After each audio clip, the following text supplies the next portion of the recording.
Has fought back, as you've seen in that report there by my colleague Stanley Nyaringita, and the executive has responded in a statement that has just been released by the Office of the President.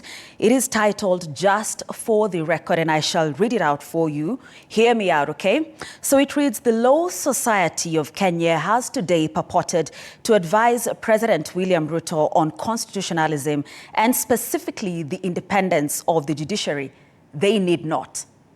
I emphasize that. They need not. That is coming from this statement by the Office of the President. So it further says that the President has consistently championed upholding the rule of law and constitutional principles with a particular emphasis on safeguarding the independence of the judiciary.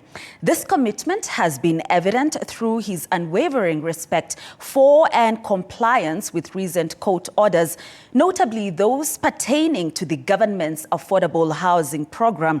It further reads that from the onset of his presidency, the president took deliberate measures to rectify past injustices by appointing judicial officers who, due to executive impunity, had been unjustly denied their rightful appointments. In his steadfast belief in the autonomy of the judiciary, the head of state also purposefully increased the budget allocation to support the judiciary's operational needs. We, however, agree with the Law Society of Kenya that executive impunity is unacceptable. However, legislative impunity by its own measure is also unacceptable, and so is judicial impunity.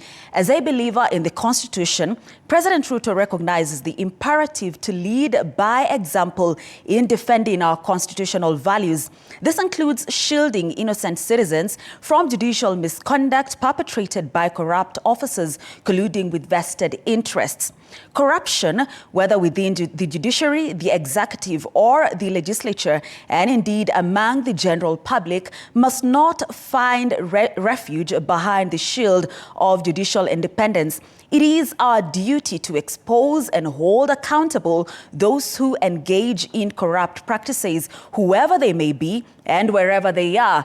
Now, the statement further reads, historically, Kenya has been held back by a few corrupt individuals and those with vested interest who impede inclusive national development. This is a moment in history when our country has a chance to break free from the chains of impunity and realize the transformation mandated by the people and legislated by Parliament.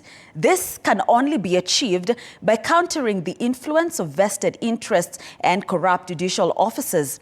It would be a dereliction of the president's oath of office and a betrayal of the people's mandate to allow their hopes and aspirations to be obstructed by corruption and impunity. Just last month, independent institutions were stopped from charging suspects of corruption. Should individuals investigated by the DCI and the EACC find refuge in courts to circumvent the criminal justice system, it is unacceptable that such suspects are now roaming free in our streets with impunity. No stretch of imagination can baptize this as judicial independence. It is indeed judicial impunity.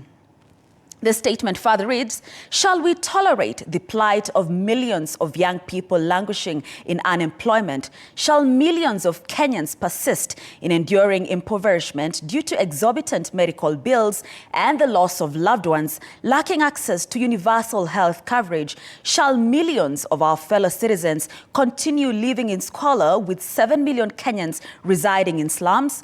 We are back to the clamor for judiciary reforms last witnessed during President Mwai Kibaki's tenure, when it was said, "Why pay for a lawyer's services when you can pay a judge?" We must never allow the return of such impunity in Kenya. The executive is mandated to deliver to the people after an election. Should the president fulfill commitments to the people and their needs, or should the executive seek concurrence from the judiciary to deliver on what the people voted for? That is a statement that, as you see on your screen, is signed by the State House spokesperson, Hussein Mohammed. And like I said, we just received it in our newsrooms, a response or in response to the judiciary fighting back today, titled Just for the Record. And in case you missed it, I'll take you through the first line of this statement again, if we could have it on the screen. The Law Society of Kenya has today purported to advise President William Ruto on constitutionalism and specifically the independence of the judiciary. They need not.